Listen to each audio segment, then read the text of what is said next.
after the delete key. Right now. Right now. This is the coolest little book because it's just a little pocket book that you can carry around. It only has 58 pages, and the title of it is Right Now, The Right Way to Write a Story by Kathleen Bradford. And it's a scholastic book, and things are falling out. Had notes. So this is something I did a little workshop on, maybe. I don't know. But I've had it a long time. So this is a book I've had since the early 90s, and it was copyright 1988. It's hopefully been reprinted. I don't know. I'll have to check, and if I see it, I will enter here. But this is what's put out by Scholastic Inc. It says, believe it or not, it's not all that hard. Write a short story for next Monday? Write a short story for next Monday? You've got to be kidding. Unfortunately, your teacher's not. So, how do you do it? Believe it or not, it's not all that hard. The first thing you need, of course, is an idea. Search your mind, write. It's as blank as that blank piece of paper sitting in front of you. So sit back, close your eyes, and don't look at the paper. That's pretty cute. So these words are by Kathleen Bradford, and there goes my book.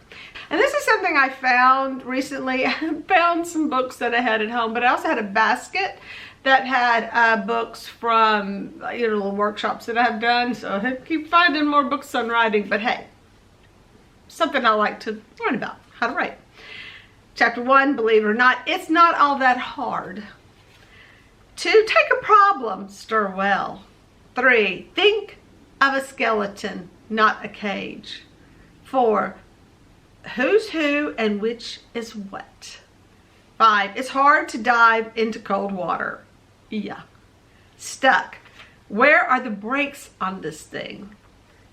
And 8 is the trouble with titles, and I agree with that. That's a hard one. It's hard to find a good title. And 9, revision is not a dirty word.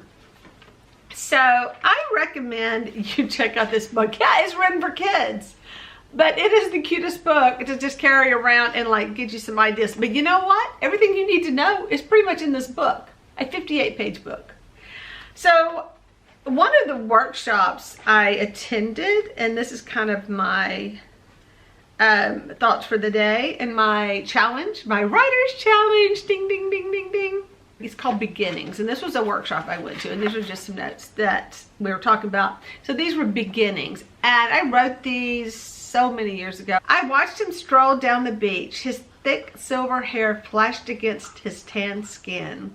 He had been a very handsome man in his youth, and age had only deepened his distinguished appearance. His weary arms fell loosely by his side. Encircled around his index finger was the hand of a small girl whose size was diminished by the birth defect that shaped her. She was his first grandchild, perhaps only, and she bore no resemblance to him, yet he wasn't ashamed. So that was the beginning of my story. I don't know where that story's going to go, but that's how it started.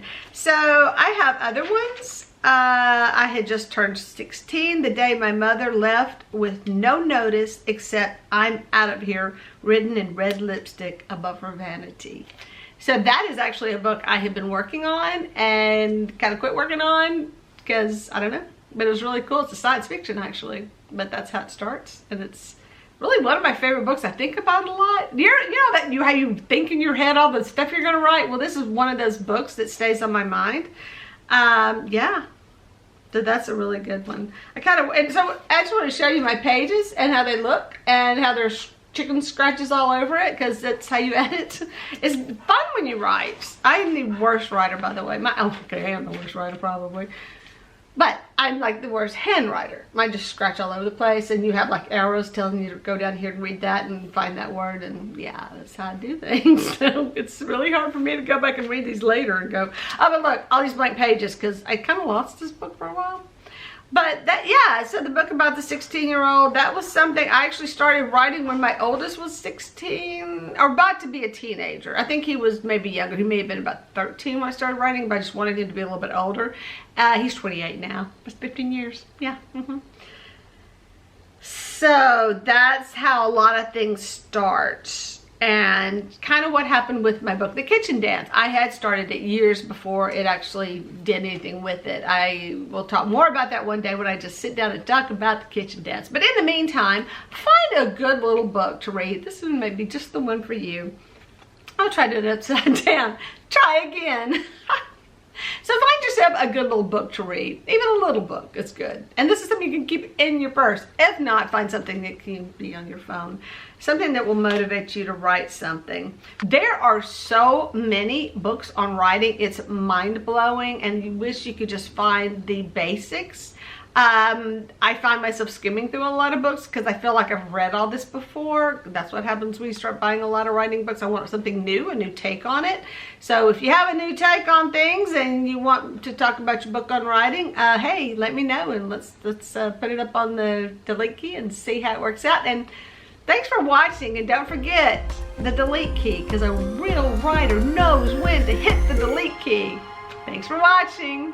Bye.